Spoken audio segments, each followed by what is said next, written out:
Hello, welcome back to my channel. If you're new around here, my name's Kit, and this is my world. Thank you very much for joining me.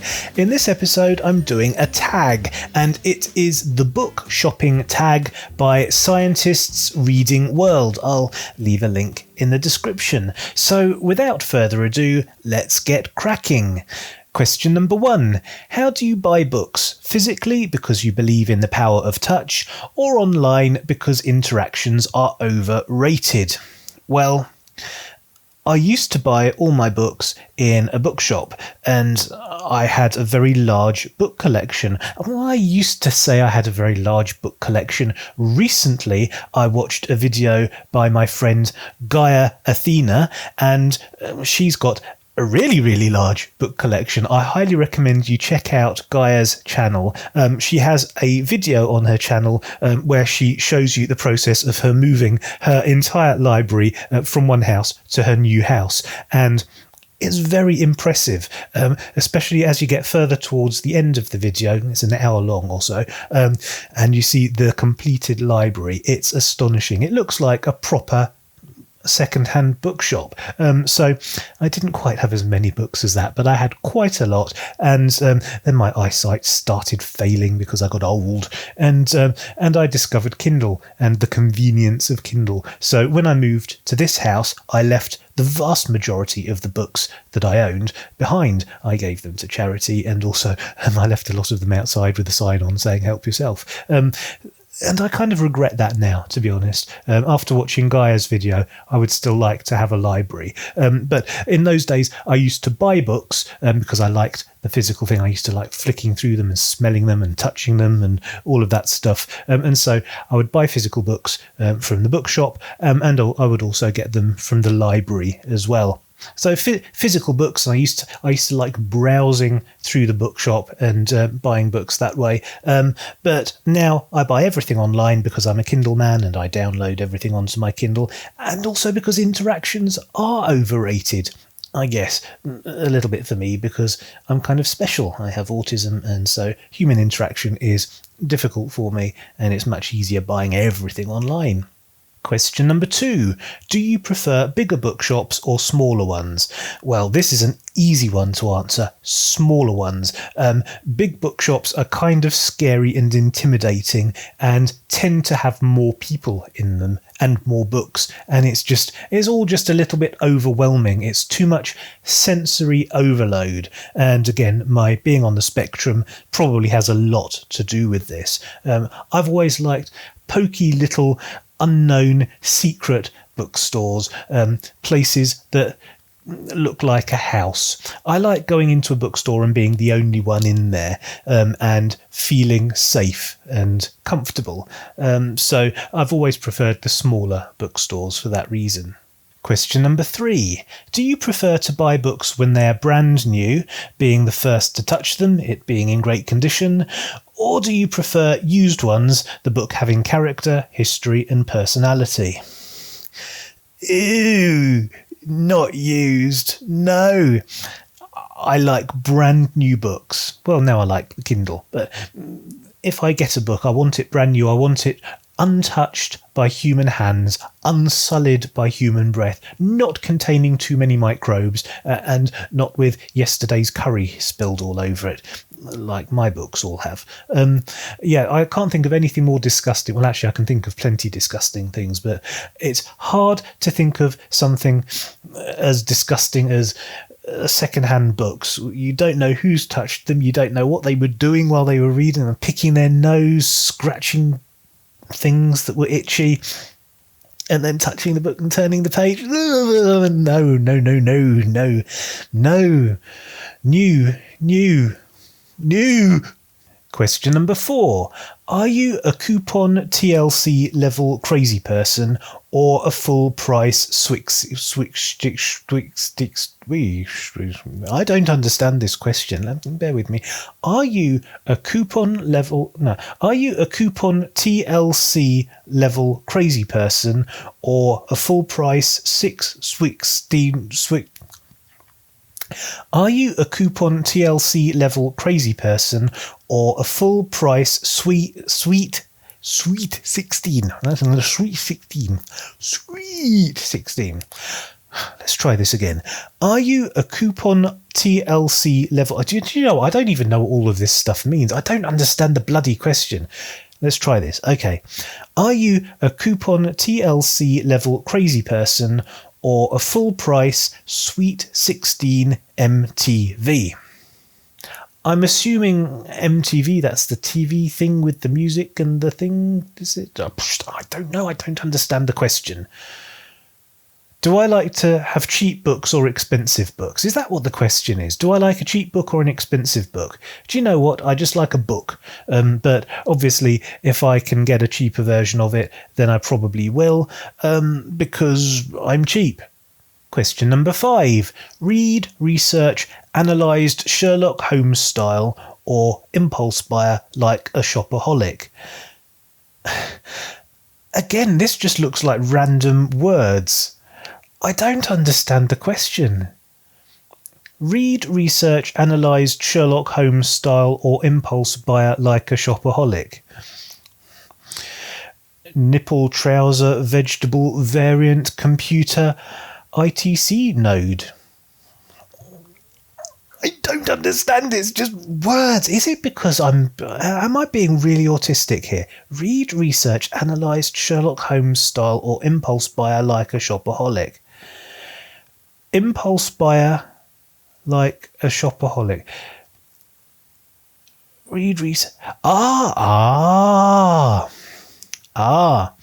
I think it's asking if I research a book first and then buy it having researched it and learned all about it, or do I just randomly buy a book on impulse?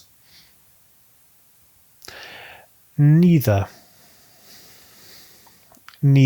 but somewhere in between, I think.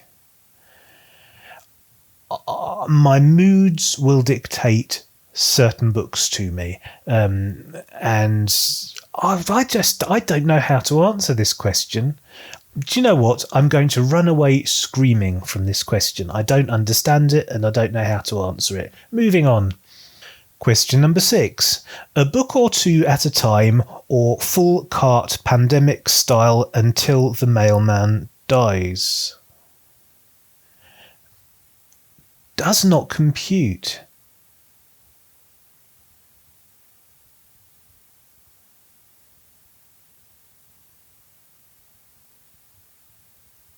Question number 7. New and recent releases or older and classics? Older and classics. I'm kind of a dusty old geezer. I like dusty old books, or at least the Kindle version of dusty old books. I'm not very into modern writing. I keep trying to find something modern to sink my hooks into, but the things that keep appealing to me are much older. I like stuff from the early through to the late 20th century, but mostly the first half of the 20th century. Nothing in the 21st century has really grabbed me as much as the old classics. Question number 8. Are you a pre-order total fan freak or wait until it arrives at the bookshop because it can wait?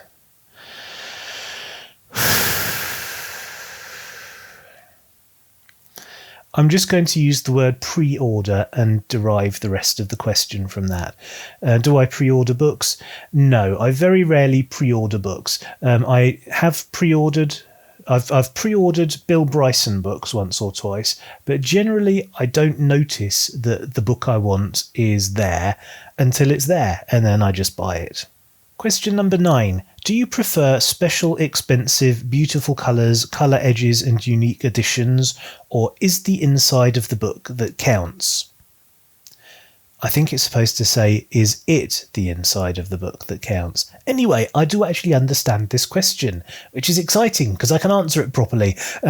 I love the special, expensive, collectible books, the ones that are really beautiful with special covers and colour edges and all the unique stuff. I love all of that thing. I love to look at them. I love to stroke them and sniff them. I would love to display them in my library, my big grand library with the stairs that move on a rail. I just can't afford those kind of books, and due to crappy eyeballs I can't actually read those kind of books. I like an illuminated screen with fonts that I can make whatever size I need them. So I'm a Kindle man, and I'm very, very happy with my Kindle, but I would like to have a library with all of those really expensive books displayed just for aesthetic purposes. I love the aesthetic of the special books, but I prefer the cheapness and practicality of Kindle. Question number 10. Picture your favourite book. Do you show your love by buying multiple copies, or do you believe in single true love? Well, it's a very strange question. For once, it's phrased in a way that I understand, and it has approximately correct punctuation. But just the premise of it surprises me. I didn't know that people would buy multiple versions of the same book just because it's their favourite. But I suppose, now that I come to think of it, I have seen booktubers with multiple different versions of a book that they love because they like to have the different cover art, I suppose. Oh yeah, that makes sense.